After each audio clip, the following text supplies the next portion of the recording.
Testing.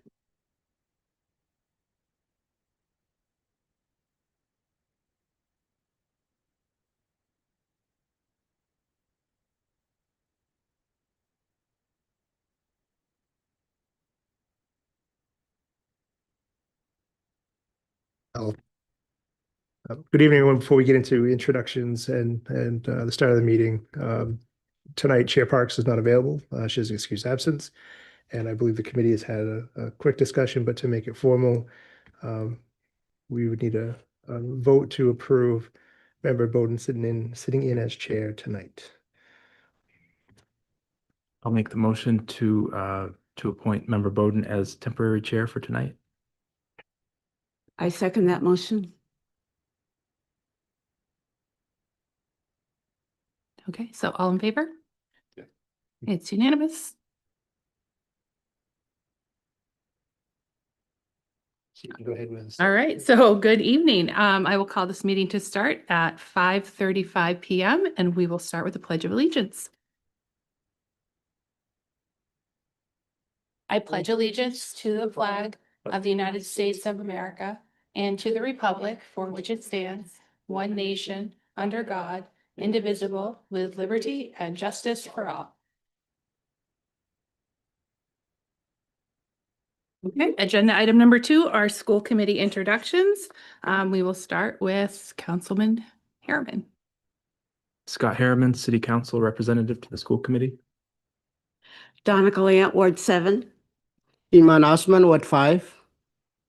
Elizabeth Eames, Ward 3. Phoenix McLaughlin, Ward 1. Janet Bowden, Ward 2.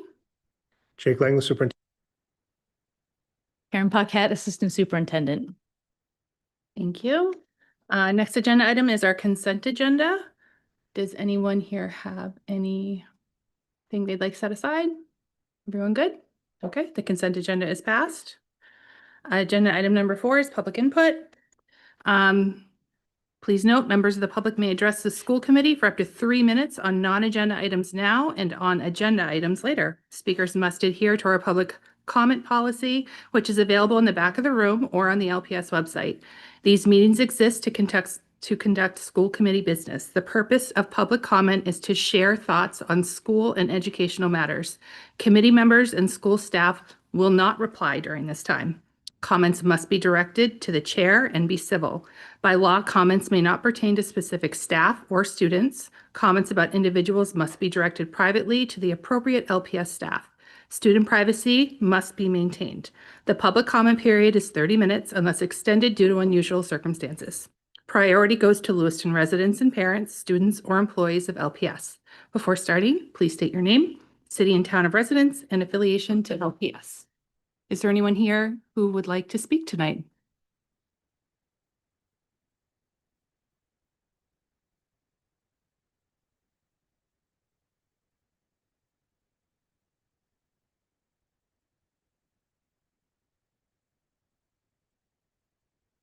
This? You're good. Okay, thank you. No, you're welcome. My name's Melissa Dunn and I live in Lewiston. I'm here today because I was informed at the past couple city council meetings that the Lewiston Police is looking to get an equipment called from Axon, and it's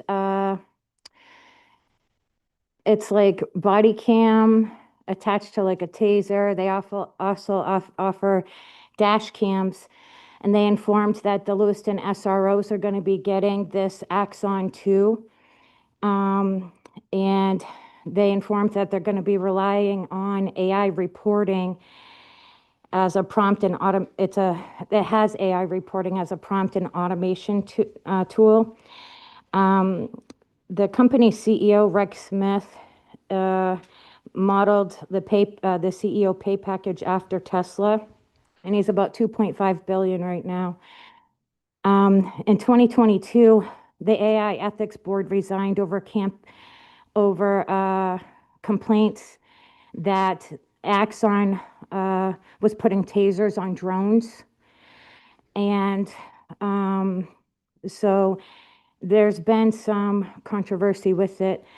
Their software technology that they're trying to promote is called Draft One.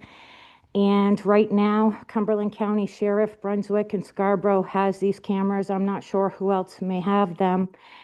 Our code enforcement has 6 already, but the Lewiston Police and SROs are going to be getting some, and I'm not sure if they've gotten them already. For Lewiston itself, just for people to know, it's 373,000 price tag for the next 4 years, and that's just an introductory price. But on a separate note, I'm kind of concerned that we're making questionable rich people more rich. But I wanted to inform about this because they are going to be relying on AI reporting, and there could be some bias, you know, how AI could be. And it's also not going to stop falsified reports or unsworn falsification or things like that. And if there is tasers that are used in the Lewiston public school system, most at risk to being injured or cause of death is people with disabilities or heart issues, and a whole slew of other things. So I'm kind of curious to kind of know if the school board's going to be talking more about this in the future, and if there's a way that community can like follow up with folks about this specifically, because it's concerning. Thank you. Thank you. Are there any other members of the public that wish to speak tonight? Seeing none, we'll move on to agenda item number 5, which is to receive the Elementary and Secondary Education Act Annual Update.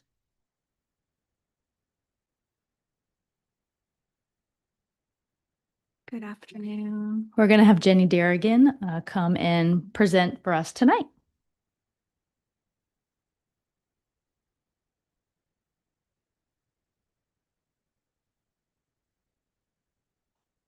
Thank you, Jake.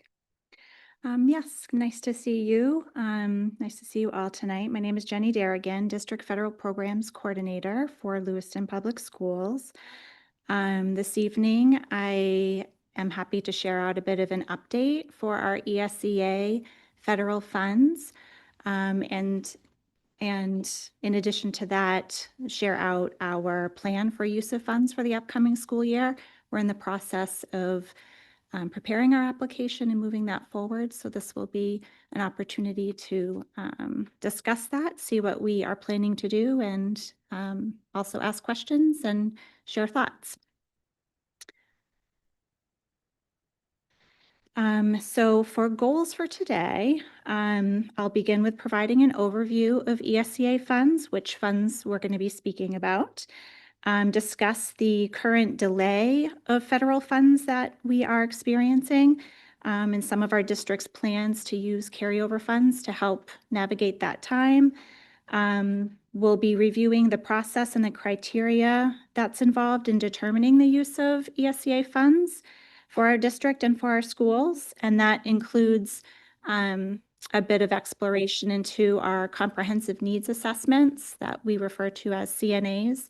And we'll look a little bit into that work. We'll present some of the goals and priorities of the upcoming school year for the district as it relates to our federal application. And I'll direct folks, the school committee and the public, on where they can share thoughts about the use of funds, which is part of something we put up on the website every year. So I'll make sure before I finish up, people are directed to that spot. So I'll begin with just sharing that ESEA stands for Elementary and Secondary Education Act. This is a group of funds that Lewiston applies for and receives every single year. So this is a very familiar group of funding sources for us to come and speak about today. We have Title I, which is it's our largest allocation amount or funding source from this group. And these funds are all used to provide academic support for schools. Title II funds are our professional development funding source. Title III is specific to services and programs that support multilingual learners. And Title IV is really the funds that are available for us to add some enrichment to our school programs. So they are separate funding sources. They have different intent and purpose, each one of them, but together they are a group, and we call them the ESCA title funds. The application that will be moving forward at the end of this month, beginning of next month, is a consolidated application, and all 3 titles are applied for at the same time.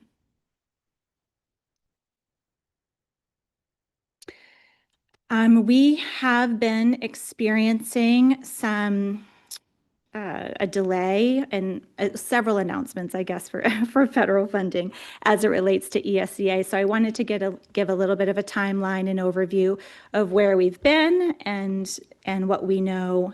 Just as of late last Friday afternoon, we received our newest announcement.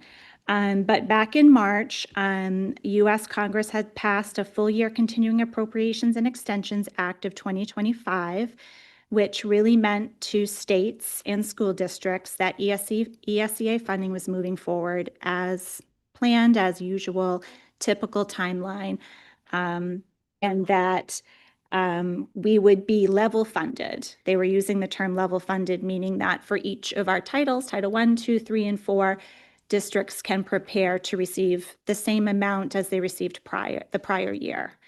And so that was how folks at the state level were moving forward, and then at the district level as well in Maine and across the US.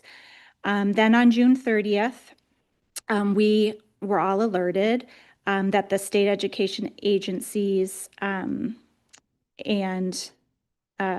all of these funding sources were still under review.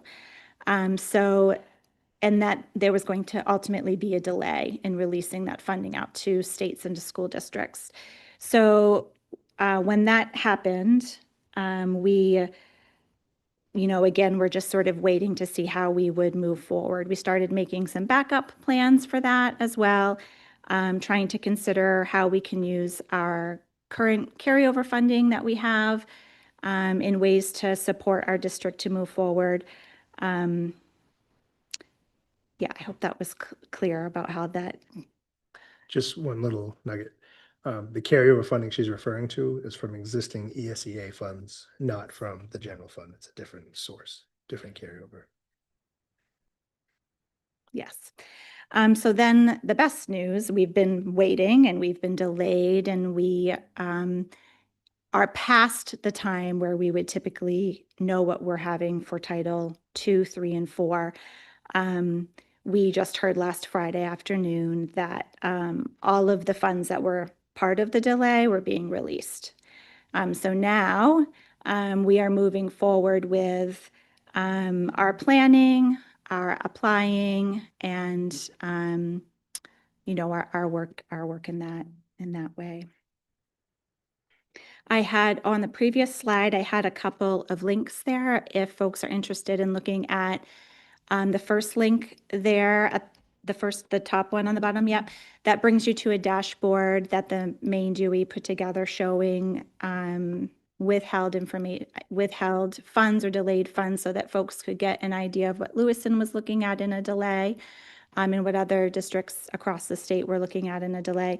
And the second link brings you to a priority notice from the main DOE that just explains the situation we had been in. And that was really the information we had as Lewiston Public Schools too. We were just really waiting to see what was going to happen next, but I dropped those in there for folks if they wanted to see some of that communication that had been sent out. So I'm sort of shifting my language from delay to pending at this point, because we really were in a delay up until Friday of last week, and now we're in a pending situation. So we know that we are going to be receiving Title I. If I wasn't clear about that before, Title I was not included in the delay. Title I has been planned for application and use by school districts without delay. But the titles listed here are the ones that were part of that delay. So they've moved. They're still delayed, but they're pending. So we're supposed to be getting notification from the state of Maine that these funds are heading our way within the next 2 weeks. And what that really means when they're heading our way or they're heading the way of Lewiston Public Schools, it means that we're going to have sections of our application opened and available for us to apply for them.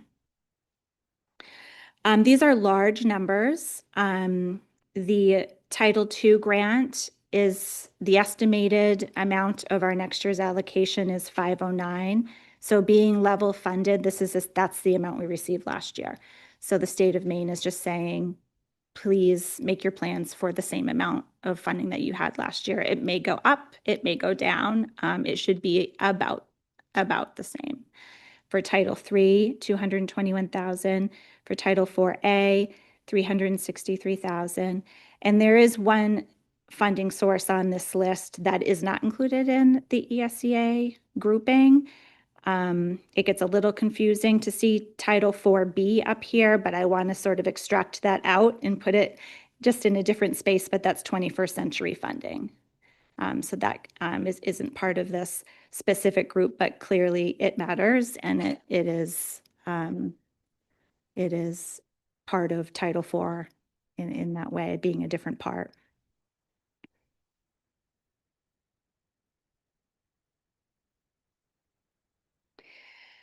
So what I really wanted to say about the carryover funds, like what Jake had mentioned, is it's carryover from other ESEA grants from last year. We're sort of still feeling the effects of finishing up our COVID relief funds, specifically in the areas of PD. Our Title II funding, our Title II grant, we were not spending much of it during even on the tail end of our COVID, when we had ESSER funds available to us. And so what happened was we weren't spending our Title II as much, and we could carry that forward and use it at a different time because we were using our COVID funds that were available.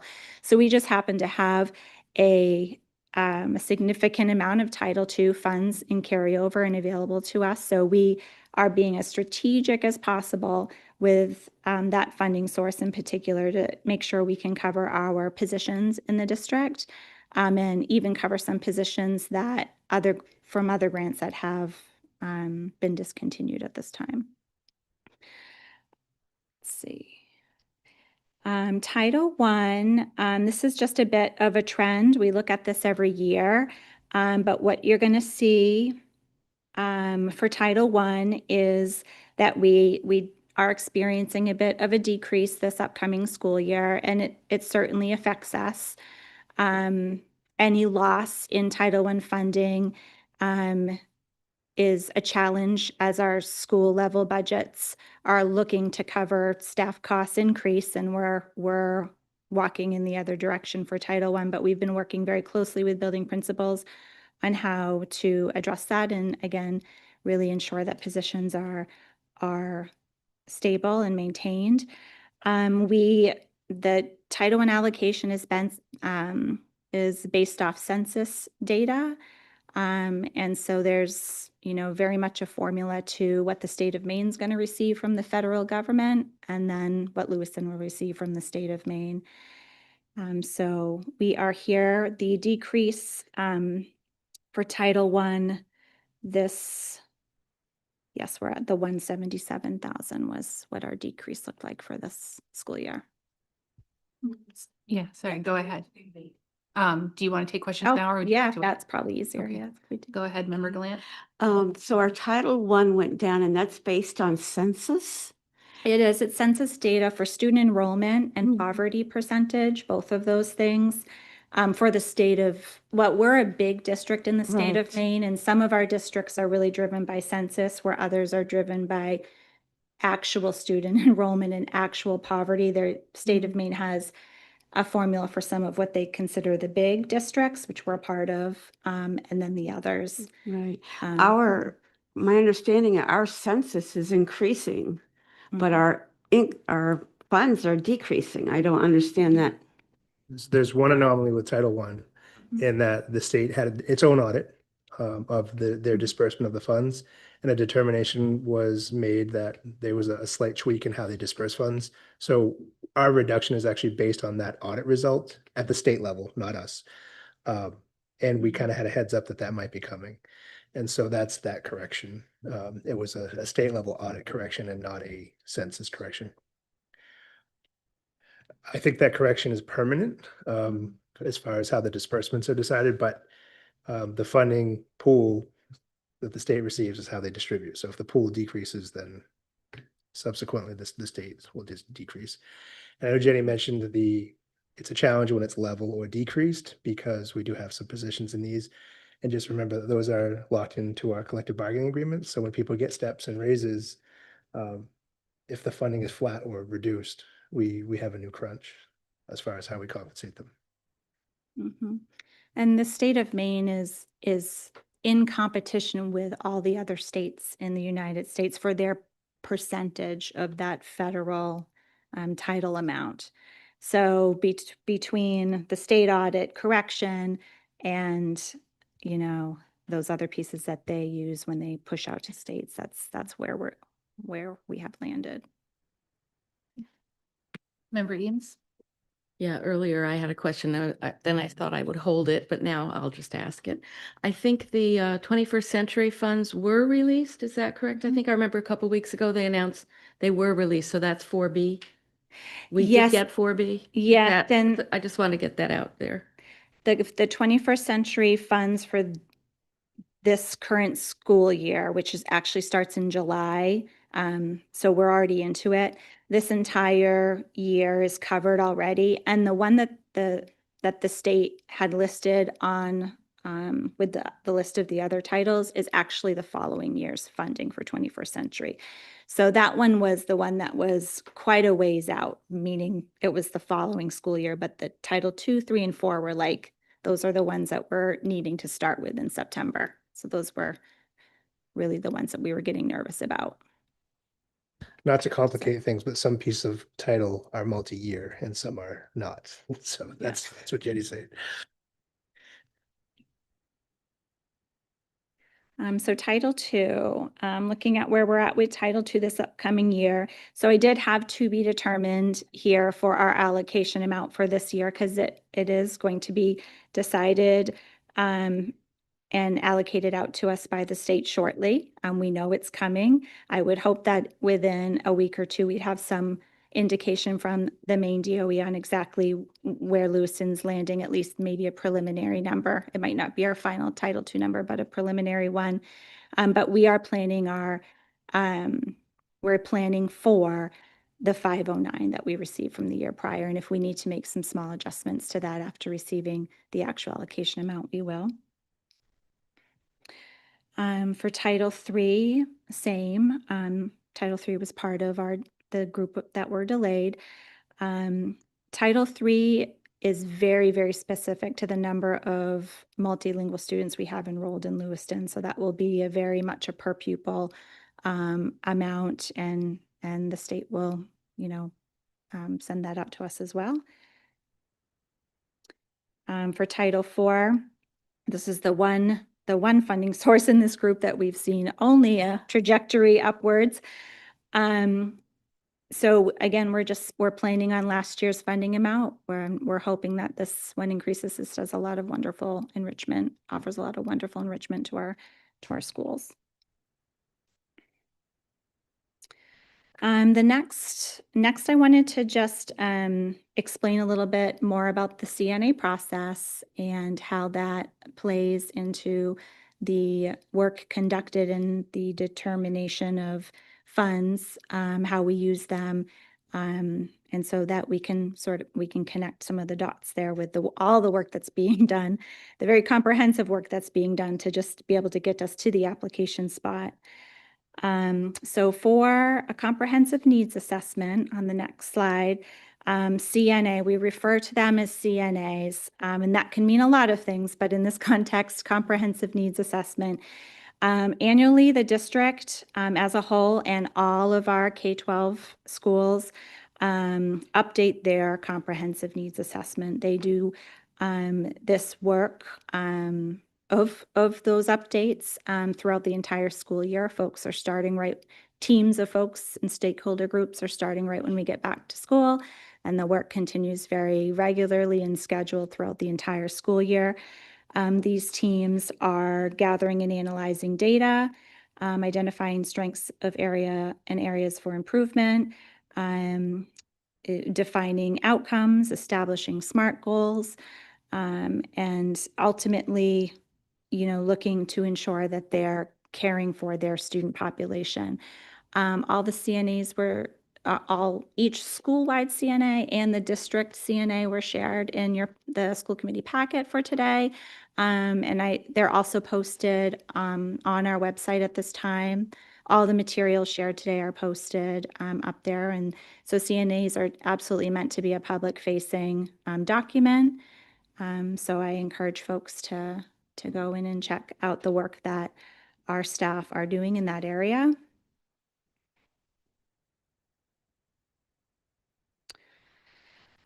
So each of our school does have their own completed CNA with their own specific goals and narrative of their own programs that are happening. But for tonight, I just wanted to give an overview of the district goals, so that we could use that for some context as, we look further ahead here. And look at some of the ways we're spending our funds. So, like I said, each school-wide has their own set of goals, but this is our district CNA, which in theory is really overarching goals for all of our schools and our district as a whole to be working towards. We have a reading goal, a math goal, and an attendance goal. This is a very simple way to put forward our goals, but we have many, many action steps and strategic planning around how we're going to conduct this work, how we're going to move the needle, and that's all included in the CNAs if you were looking to take a deeper dive into this work. Then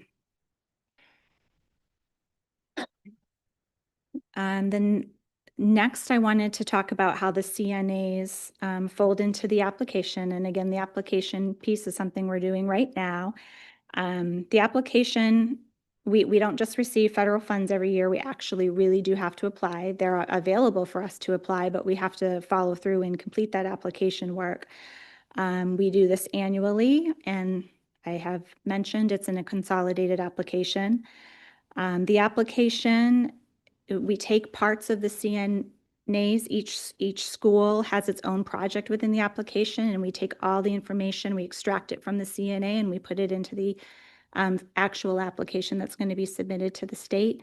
So that's just one way where we're seeing all of the CNA work, move into the application and really be necessary to secure our funds.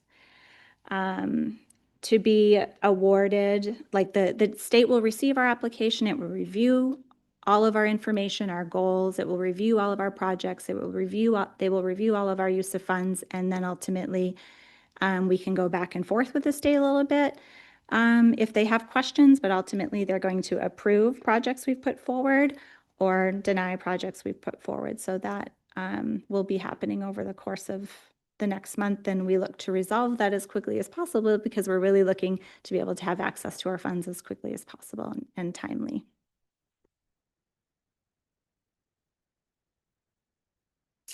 I'm going to skip right to the next one, Jake, and just share briefly a few of these are not comprehensive lists on how we're using all of the Title I funds, but this slide is highlighting some of our larger resources that we're using these funds for. So we have two groups in Title I. A small portion of our Title I funds goes to support district projects.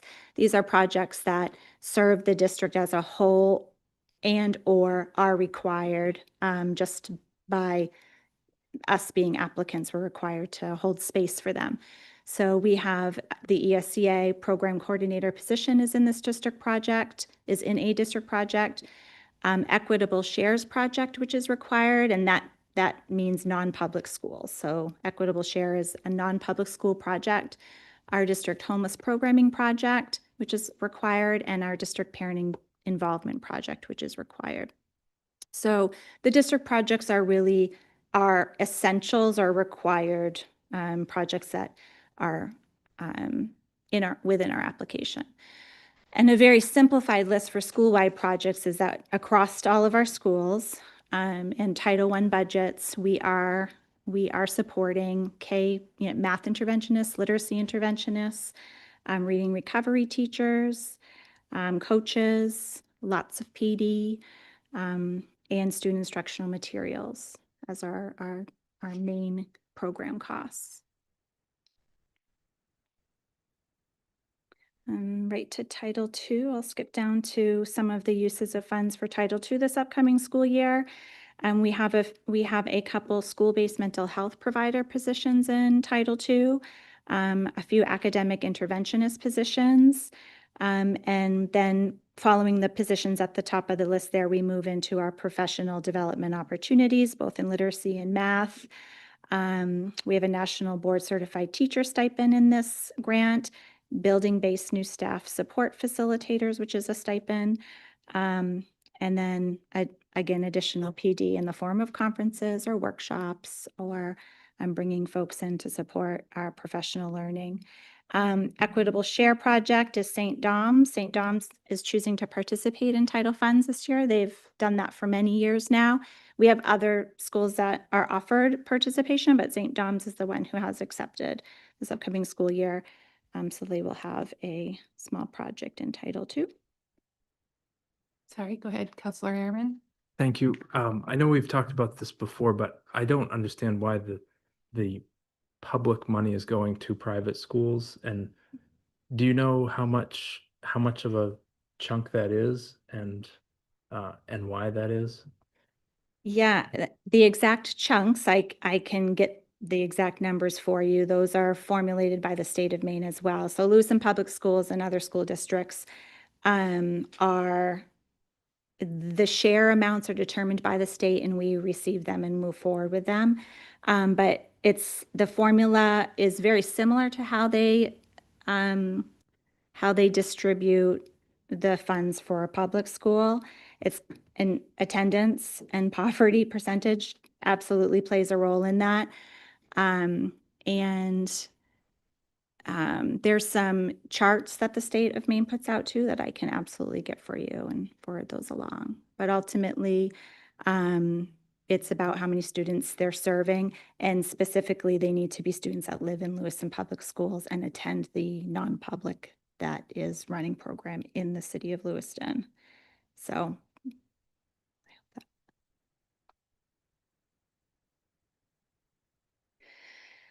for Title III, our multilingual team will be moving forward with a very similar use of funds as they did this last school year. They are looking to support supplemental instructional supplies using Title III funds, multilingual intervention materials, some 3D curriculum materials for students, and they have planned professional learning for the upcoming school year that they plan to use Title III funds.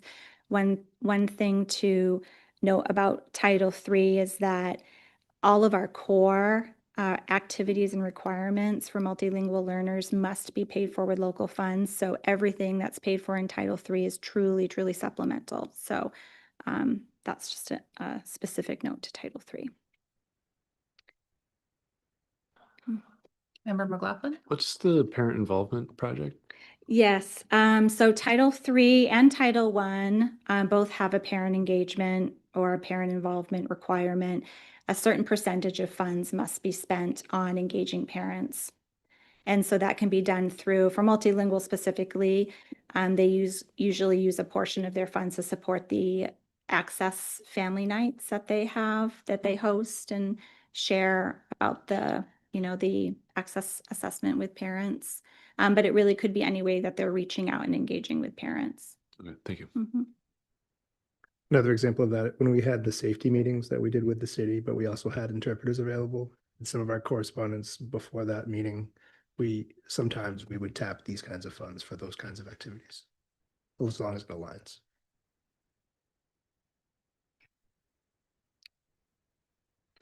For Title IV funds, we have a few positions that are supported with Title IV this upcoming year.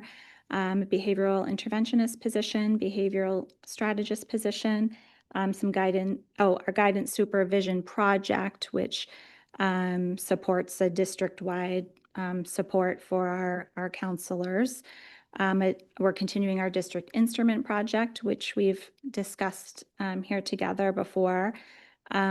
We have a Power School PD or training project that has found its home in Title IV for a few years now to ensure that our staff are able to be trained in Power School. Our STEM supplies are paid out of Title IV. And then much of our SEL, trauma-informed, restorative practice, or ruler PD is typically attached to Title IV or Title II. They're both PD spaces, but, and then again, the Equitable Shares Project for St. Dom's is in here. Thank you. Does anyone on the committee have any other questions or comments? Seeing none. Oh, go ahead. I just wanted to add a piece of clarification on the St. Dom's piece. I think it's important to note that we do have to share these funds. There's an allocation, but all of those funds run through Lewiston Public Schools. And even down to if they hire somebody with those funds, they're a Lewiston Public School employee. They're not an employee of St. Dom's. So they are located at St. Dom's, but they are an employee of Lewiston Public Schools. And it's about servicing students. Because we have students from Lewiston that attend St. Dom's, that's the rationale for the why. So I don't think they have to service just Lewiston students with the funds. With Title I, they have to serve students that meet the criteria of being a high needs student. And so then they run a targeted program, which is different than what our schools run. We run a school-wide program. So there's a few rules that are come into play there, but they run targeted for Title I, but 2 and 4, which were the other 2 grants that they participate in, those funds can serve all the students in their school building. Right. So with targeted, they identify students based on academic need, and they don't have to be just from Lewiston, I guess, is my point was. So that's the why the money comes, but the money does come through us. And there's a lot of back and forth with us and with St. Dom's, Jenny in particular, about how they're spending it. Like if they purchase something, that we make the purchase for them, and it goes through our business office and then to them. So just a little bit more information about that. Are there any members of the public who want to speak on this agenda item? Seeing none, then we are going to move on to agenda item number 6, which is to receive a Student Resource Center and Summer Outreach update. And it looks like Jenny will be presenting this as well. So take it away. Yes. Yes, I'm on behalf of the larger team that works during the summer to provide some activity and outreach to our community. I am happy to share a few of the things that are happening during the summer months. Jake's put that up there. We have summer outreach that is happening. We've been running outreach events every Tuesday, Wednesday, and Thursday. We started on June 24th, and we are going to continue that work through August 7th. The outreach events, we have a tent set up in Kennedy Park, and it's staffed with several Lewiston Public School employees. And they're there from 11 a.m. to 1 p.m. on those days, and in addition to serving lunch to students who stop by to visit. Their main purpose is to stay engaged and check in on kids and families, and also point folks in the direction of something that they need. So whether that is a contact to register for school, if they're new to the community, or if it's, how can I support my family with this resource that I need? And our staff are equipped to send them in the right direction. Perfect. So the slide that Jake is bringing up has several pictures of summer outreach happening in action. The kids, there's also activities that are ready for kiddos who stop by. And really the goal of that is so that there's ample time for parents to have a conversation with staff and yeah, and do that connection. So in addition to folks, our LPS staff being at this location in Kennedy Park for these days and during these hours, we have some of our staff that are walking out into communities as well and saying hi to folks out in that general area of the park. The next slide, I'll go back one if you don't mind, Jake. Yep. The Lewiston Summer Fun and Film. So the police department is hosting movie nights all summer long, which I hear have been a huge success. So the reason to share out about this event is that Lewiston Public School is present at all of these movie nights. So again, we have our outreach staff who have signed up to participate in outreach during the day and at movie night through the summer months with the same intention. Have fun with families, be present, be able to answer questions, help send folks in the right direction, and really just keep that continued partnership and communication going throughout the summer. We are hosting family summer literacy workshops. This is a joint effort by our multilingual team and our adult education team. They happen to be hosting the literacy workshops at the Student Resource Center, so you'll see a picture of that front space.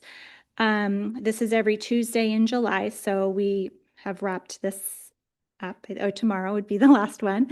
And that's from 1 to 3 throughout, again, the month of July. It's just another activity to highlight and celebrate. Another activity for the summer, especially assigned to our outreach team again, whom a lot are our McKinney point of contacts. Those folks are, in addition to being present and connecting with families face-to-face, they're making phone calls and following up with families about their housing status so that we can really have updated information on each student and each family and really support the transition back to school. We want that to be as positive and as with ease as possible. Let's see. The next slide is a few pictures from Agassiz Camp. If you didn't know, we have been sending students to Agassiz Camp in Poland for many years now.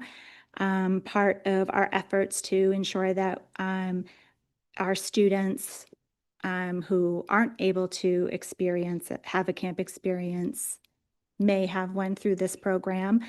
This year, we registered 15 students to head off to Camp Agassiz during different sessions of the summer that the camp offers. We were very fortunate to have registration and some camper items purchased by the store next door folks.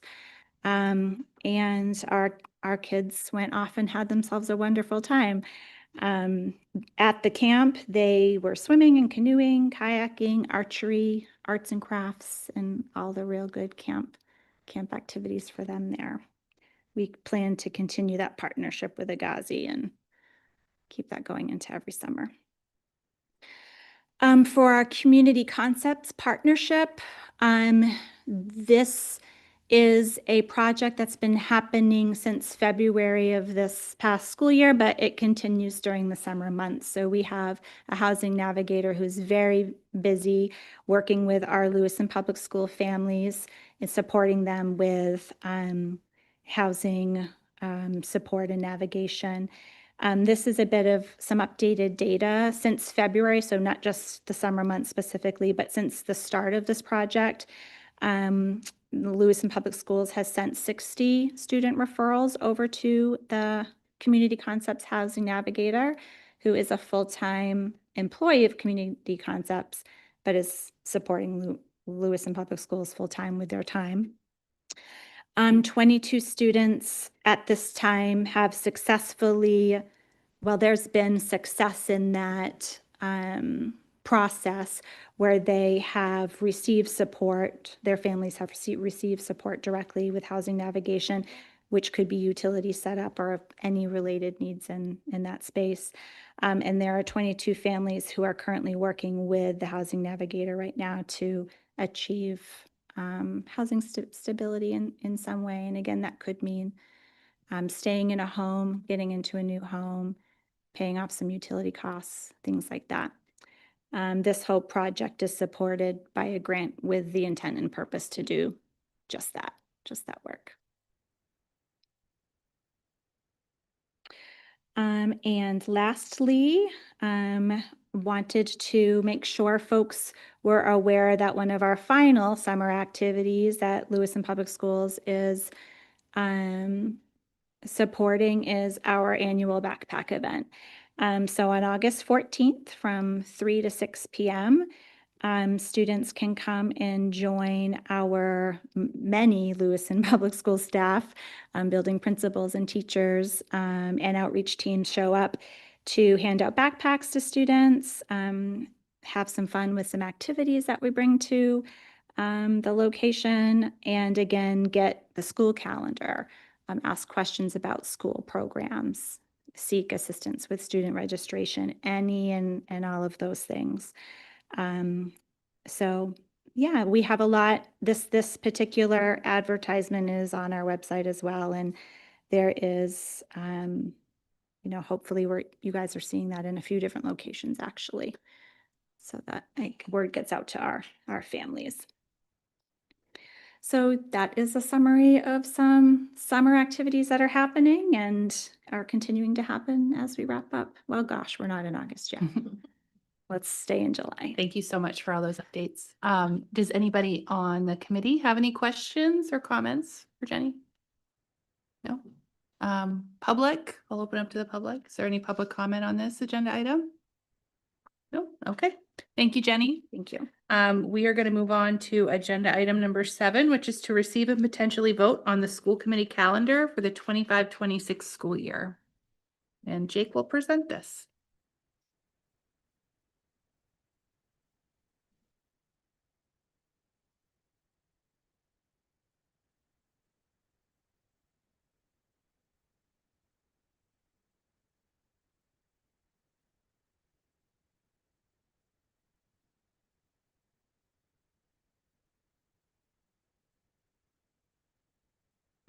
Okay, sorry for the delay. I had to find the file, but just to put it up in front so others can also see it. This is the proposed school committee calendar for the next 12 months or so. And we essentially mimic the prior 12 months, and we modify for holidays and graduation and those types of things that are projected. But I think there was a general sense that last year folks felt good about the calendar that we kept. And if we needed to have another meeting, like with what happened in July, we did so and announced that publicly in advance. And so open to any thoughts or adjustments to this calendar as proposed. Anybody have any thoughts, questions? Okay. Member McLaughlin? I'm happy to make a motion to approve if there's no edits. No, yeah, so I move to approve the calendar. Okay, moved by member McLaughlin. Is there a second? Oh, did you have a question, member Eames? Okay, go ahead. I'm sorry. At the previous committee meeting, we had talked about how it's not really personnel only necessarily. It might be a little more. So I don't know if you want to retain July and August saying personnel only, or if you want to slightly tweak it to say personnel plus or personnel, et cetera, or personnel. Maybe personnel and updates, because Personnel some of those updates, things are exactly. like Jenny's this was an ESEA piece update. is scheduled to happen in July on Right, purpose. exactly. So we didn't have to vote on it, but we needed to hear it. Yeah. So something like personnel and updates would make more sense. Folks okay with that adjustment? And then- I will second it. So Is your motion, are you okay with that motion still if it Yes. is that friendly amendment? Yes. Okay, is there a And then I will second? second, yeah. Okay, member Osmond seconded. All in favor? It is unanimous. Thank you. Okay, moving on to agenda item number 8 is report from school committee chair. I didn't know I was chair until this evening, so I don't really have anything other than I will reiterate that the backpack event is August 14th from 3 to 6 at Longley. And I also wrote down the summer movie nights from her slide that I'll read out loud as well. So those are August 5th at LMS and August 20th at Smart Payne Park. But I have nothing else. So the next agenda item is number 9, report from the school superintendent. So there's a lot of updates today, but I just want to share a few other things. The preliminary report for school construction projects came out, and Lewiston Middle School landed as 10th in rank, and Montello landed as 24th across the state. Unfortunately for us, while there's still a little bit of hope, the state doesn't typically fund 10 or more projects. It's typically 7 or less, and depending on those projects. As far as how that timeline works, after this, if they don't do 10 projects, which again, there's still a little tiny glimmer of hope, in a 4-year cycle, this is how it's happened in the past, you can apply again. It doesn't mean you retain your spot. It doesn't mean you get bumped up. It doesn't mean it just slides. It's a reapplication process, which then takes another year to review. And so if we don't get either of these schools as part of this project, which is predictably unlikely, we are 5 years out from knowing if we would get a school-based project funded by the state in the current metrics, though the state is looking at how they might do this a little differently. So we were hopeful to look at that 6, 7, 8 model and do something different with the middle school, at least have a project around that creative thinking, but it didn't quite land us high enough on the list. Numerous projects around the district. You probably noticed when you came in, if not last time, then this time, we have speed bumps throughout the high school campus, which has helped at least slow people down or at least surprise them if they're going fast. I've seen both. We are looking at some other upgrades as far as ramps and entryways. The roof at McMahon is a massive project that's still going. So really, I want to thank our facilities teams and also contractors, but also the educators that are working around these different projects to try to continue their work. IT is very busy. Facilities are very busy getting our schools ready and equipment ready for what is the school year that's coming right around the corner. So that's my next update. We are ramping up for the start of the year, and we'll be sending out reminders, and schools will send the letters and things of that nature. So it's all going to happen very quickly, but it's essentially the end of July, and school starts in August. Teachers will be back on the 22nd, which is a Friday, and they'll have the first 2 days of the following week. And then Wednesday, we'll have most of our students, and then Thursday, all of our students on the 27th. So it's going to happen quickly. We'll share that information out as we go. Thank you. Agenda item number 10 is a report from the city council rep. Go ahead. All I've got tonight is we're on the summer schedule for city council. Big thing we're working on right now is the syringe service program ordinance or needle exchange ordinance. The planning board is debating that tonight as far as their piece of it, like the zoning piece of it. And our next meeting is August 12th. Thank you.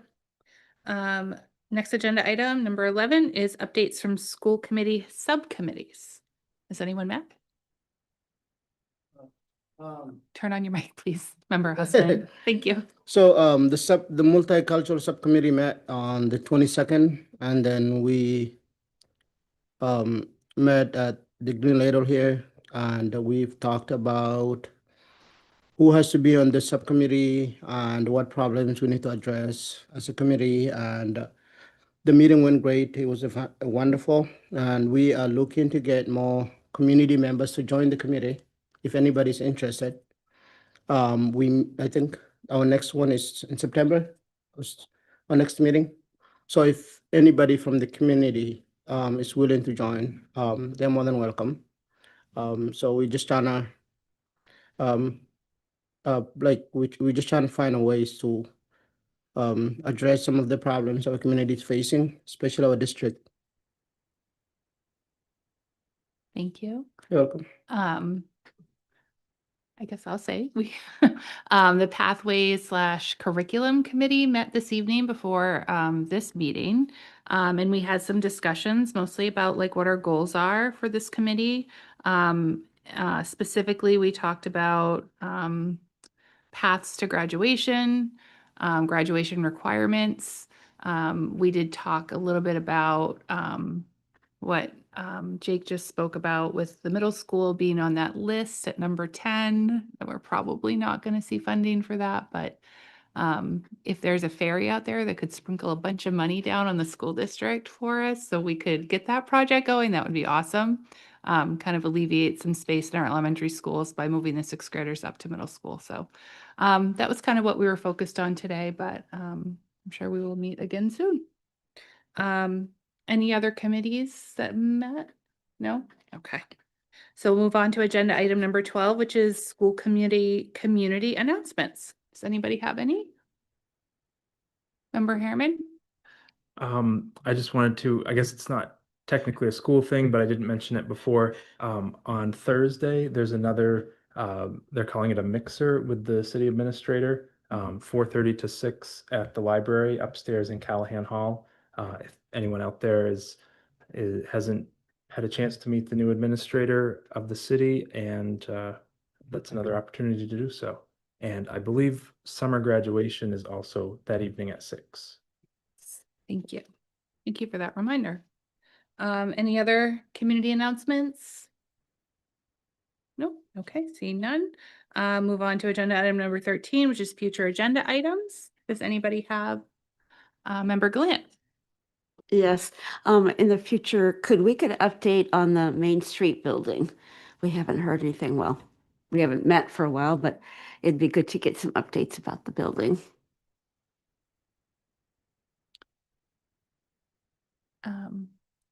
Yeah, Member Eames? I'd just like to follow up on the question about the tasers and the SROs. If we could get an update about that, I'd appreciate it. Yeah, I'm gonna have to look into it a little bit, but our SROs currently, they carry their service equipment now. They are trained police officers, but also trained as SROs. So I guess any clarification on what you want for a future agenda item as it relates to that? Because, for example, our SROs have a taser on them currently, and they only use them for training purposes. I don't know of any instances in my time at LPS, but